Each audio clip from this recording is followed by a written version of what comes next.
Okay, guys, no judging.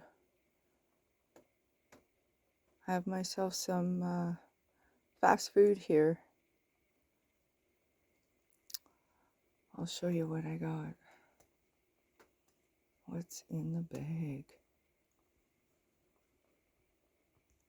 And here's tonight's fast food. Just kidding, guys. It really is fast food, though. This is some home canned harvest vegetable soup. It's got cabbage, beets, turnip, potatoes, celery, tomatoes, all kinds of good stuff. It's fast food.